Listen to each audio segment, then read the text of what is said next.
주님께서 여러분과 함께 루카가 전한 거룩한 복음입니다.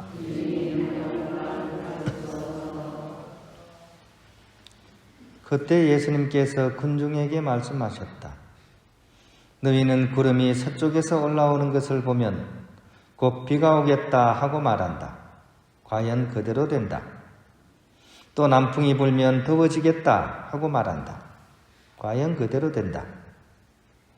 위선자들아, 너희는 땅과 하늘의 징조는 풀이할 줄 알면서 이 시대는 어찌하여 풀이할 줄 모르느냐? 너희는 왜 올바른 일을 스스로 판단하지 못하느냐? 너를 고소한 자와 함께 재판관에게 갈 때 도중에 그와 합의를 보도록 힘쓰라. 그러지 않으면 그가 너를 재판관에게 끌고 가 재판관은 너를 옥리에게 넘기고 옥리는 너를 감옥에 가둘 것이다. 내가 너에게 말한다. 내가 마지막 한 입까지 갚기 전에는 결코 거기에서 나오지 못할 것이다. 주님의 말씀입니다. 평화를 빕니다.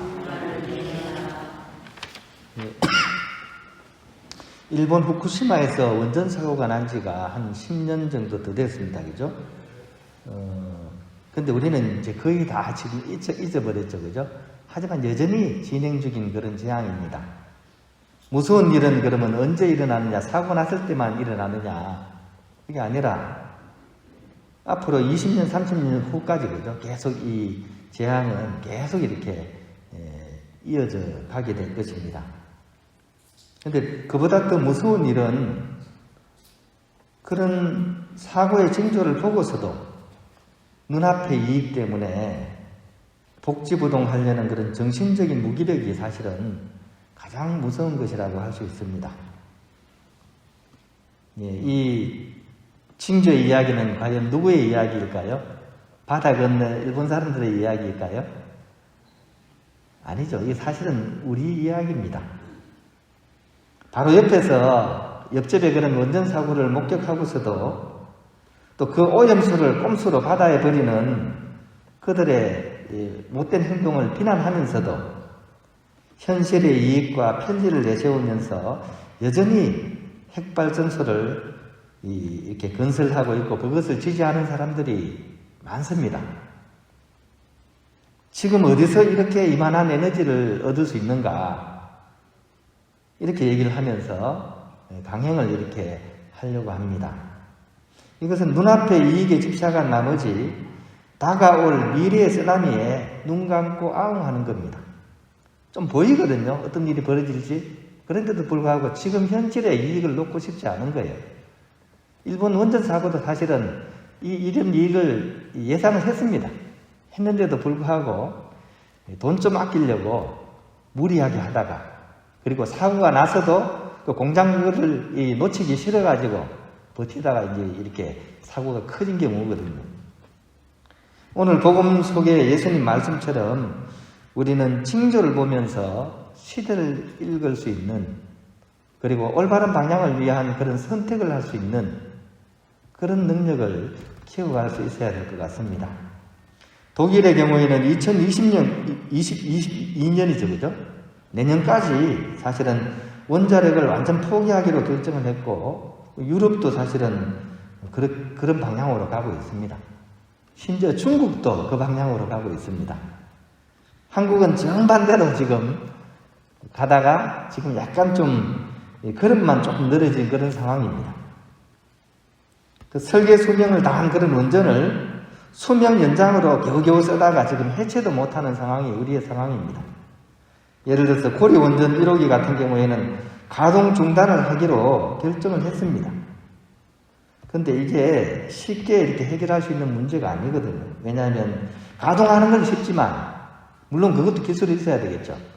근데 그 해체하는 게 보통 일이 아닙니다. 더 힘듭니다. 이거는 끌 수 없는 불이거든요.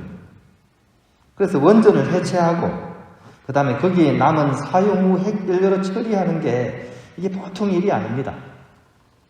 미국의 자이온 원전이라는 것이 17년 전에 이거를 이제 했었는데 아직도 그 해체를 하고 있는 중이에요. 해체를 한 게 아니고 일본의 도카이 원전은 15년 전에 시작을 했는데 지금 해체 시작도 못하고 있는 그런 상황입니다. 그리고 이것은 밑빠진 독의 물볶기입니다. 이거 뭐 수익이 창출되는 게 아니고 계속 돈이 들어가는, 하나를 폐로를 하려면 8천억 이상의 돈이 들어간다 그럽니다. 그런데도 불구하고 우리는 여전히 미적미적되고 있고, 그래도 미국이나 일본은 기술이라도 있죠. 폐로를 할 수 있는. 우리는 건설하는 기술은 있지만 폐로할 수 있는 기술이 전혀 없습니다. 아주 심각한 문제예요, 사실은. 특히 핵 폐기물은요, 없어지지가 않습니다. 이게 자연 상태에서 놔두면 30만 년이 지나야지 이제 겨우 원위치가 된다 그래요. 그 전까지 나오는 그 수많은 방사능을 어떻게 하겠습니까? 나중에 어디다 어떻게 버리겠습니까? 우리 손자, 손녀들 책가방 속에 넣어서 해결하겠습니까? 징조를 보고서도 늘 눈앞의 이익 때문에 좀 엉뚱한 선택을 했다가 주먹구구의 삶으로서, 그죠? 이렇게 재앙을 맞이했던 우리의 역사죠, 그죠? 병자호란도 그렇고, 임진왜란도 그렇고, 한일합방도 그렇고, 6.25 사변도 마찬가지입니다. 다 징조가 있었습니다. 그럼에도 불구하고 우리의 그런 눈앞에 이익을 탐하고자 하는 그 욕심, 작은 욕심 때문에 엄청난 이 고통들을 겪으면서 우리는 우리 역사를 살아왔습니다. 제가 예를 들어서 원전을 예를 들었지만, 그죠? 이런 징조와 관련된 일들은 우리 주위에 무수히 많습니다.